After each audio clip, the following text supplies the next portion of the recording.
ವಕ್ಫ್ ವಿಚಾರವಾಗಿ ಕಾಂಗ್ರೆಸ್ ಪಕ್ಷ ಓಲೈಕೆ ರಾಜಕಾರಣ ಮಾಡುತ್ತಿರುವುದು ಜನರಿಗೆ ಅರ್ಥವಾಗಿದೆ.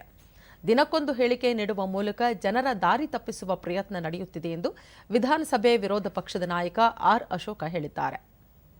ಸಾಮಾಜಿಕ ಜಾಲತಾಣದಲ್ಲಿ ಅವರು ಕೇಂದ್ರ ಸರ್ಕಾರ ವಕ್ಫ್ ಕಾಯ್ದೆಗೆ ತಿದ್ದುಪಡಿ ತರುವ ಮೊದಲು ರೈತರು, ಮಠಮಾನ್ಯಗಳು, ಸರ್ಕಾರಿ ಶಾಲೆಯ ಆಸ್ತಿ ಕಬಳಿಸುವ ಷಡ್ಯಂತ್ರವನ್ನು ರಾಜ್ಯ ಸರ್ಕಾರ ನಡೆಸಿರುವುದು ಜನರಿಗೆ ಅರ್ಥವಾಗಿದೆ ಎಂದು ಅವರು ತಿಳಿಸಿದ್ದಾರೆ. ವಕ್ಫ್ ಹೆಸರಲ್ಲಿ ರೈತರಿಗೆ ನೀಡಿದ್ದ ನೋಟಿಸ್ ಹಿಂಪಡೆಯಲಾಗಿದೆ ಎಂದು ಹೇಳಿಕೆ ನೀಡಿದ್ದ ಮುಖ್ಯಮಂತ್ರಿ ಸಿದ್ದರಾಮಯ್ಯ, ಇದೀಗ ರೈತರು, ಮಠ ಮಂದಿರಗಳಿಗೆ ನೀಡಿರುವ ನೋಟಿಸ್ನಲ್ಲಿ ರಾತ್ರೋರಾತ್ರಿ ಭೂ ದಾಖಲೆಗಳನ್ನು ತಿದ್ದುವ ಕೆಲಸ ಮಾಡಲಾಗುತ್ತಿದೆ ಎಂದು ಹೇಳಿದ್ದಾರೆ. ವಕ್ಫ್ ವಿಚಾರದಲ್ಲಿ ಬಿಜೆಪಿ ಸರ್ಕಾರದ ಅವಧಿಯಲ್ಲಿ ಅತಿ ಹೆಚ್ಚು ನೋಟಿಸ್ ನೀಡಲಾಗಿದೆ ಎಂದು ಮುಖ್ಯಮಂತ್ರಿ ಸಿದ್ದರಾಮಯ್ಯ ಅವರು ಹೇಳುವ ಮೂಲಕ ರಾಜ್ಯದ ಜನರ ದಿಕ್ಕು ತಪ್ಪಿಸುವ ಪ್ರಯತ್ನ ಮಾಡುತ್ತಿದ್ದಾರೆ. ಬಡವರು, ರೈತರು, ಮಠ ಮಂದಿರಗಳು ಹಾಗೂ ಸರ್ಕಾರಿ ಶಾಲೆಗಳ ಆಸ್ತಿಯನ್ನು ಕಬಳಿಸಲು ಯಾವುದೇ ಕಾರಣಕ್ಕೂ ಬಿಜೆಪಿ ಅವಕಾಶ ನೀಡುವುದಿಲ್ಲ ಎಂದವರು ತಿಳಿಸಿದ್ದಾರೆ.